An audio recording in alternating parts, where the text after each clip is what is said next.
Hi, 7th graders. This is the video that goes along with online work number 36, I think it is, volume of cylinders.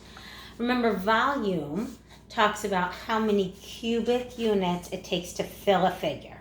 Anytime you're filling something up, filling a pool with water, filling a sandbox with sand, filling a dumpster with garbage, that's volume. And these, if you remember these from my classroom, are cubic inches because each side of that cube measures 1 inch. But you could have cubic centimeters if each side measured one little tiny centimeter. You could have cubic feet if each side was a foot long. It'd be really big. So if we want to find out the volume of this cylinder, cylinder is like a soup can, a coffee can, I have a cookie tin here. We're trying to find out how many cubic inches it takes to fill that up. Now, I could certainly try to just fill this with cubes the best I can. It's not perfect because, as you can imagine, trying to fit cubes into a circular figure, they don't really fit nicely. But let's just say I wanted the best estimate I could. I filled the bottom here. It took 38 cubes. I mean, probably a little bit more than that because there's empty space here. I could really cut up cubes and stick them in there. But I got about 38 cubes in the bottom. Now, obviously, I could get more than one layer of 38 cubes in this cylinder. So if I stack them, it's a little bit hard to see, but if I stack them, I find I could get 3 layers of cubes in this cylinder. And so 3 layers of 38, my brain is not working this morning, 3 layers of 38 is 114. This cylinder would hold approximately 114 cubic inches. But again, that's not perfect because there's all kinds of empty space in here. So I wonder if there's a better way. Is there a more precise way to find out how many of these cubes it would take to cover the bottom? Hopefully you're thinking, wait, area talks about covering. If I could find the area of the base, that would be a more exact way of finding out how many square inches it takes to cover the bottom. And then I can multiply that by the height because that's how many layers I could get in there. So that's what we're going to do to find the volume of cylinders.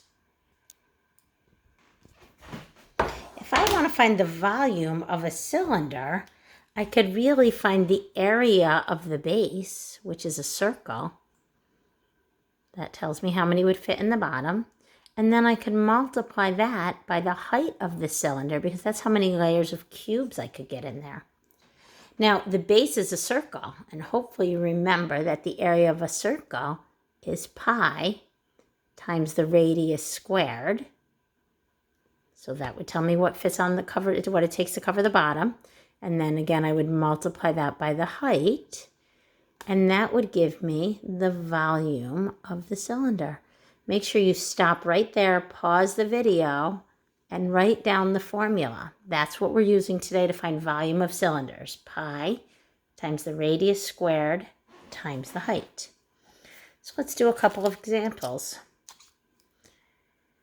Here's a cylinder. Hopefully you can see that. The radius is 15. The height is 28. So if I want to find the volume, I'm going to do pi times the radius squared, which is 15 squared, times the height, which is 28. Remember, exponents always come before multiplication. So you're going to do 15 squared first. 15 squared is 225. So now it's pi times 225 times 28. Multiply your 225 times 28.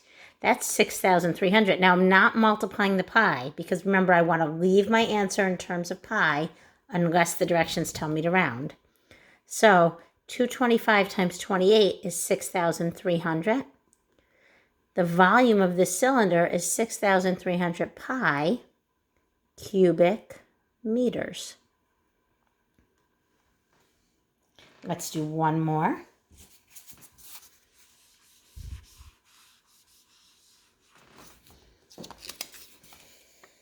Here's another cylinder. Now on this, the diameter is 10 and the height is 6. So you have to be careful here because we're supposed to be doing pi times the radius squared times the height.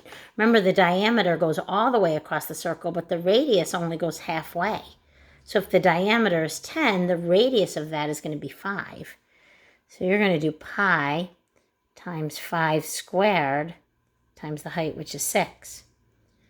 Do your exponents first. 5 squared is 25. 25 times 6 is 150.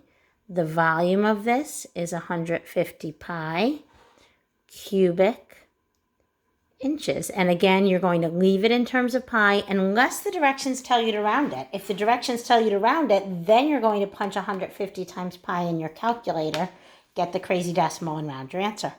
I hope that helped you with today's lesson. Let me know if you have any questions.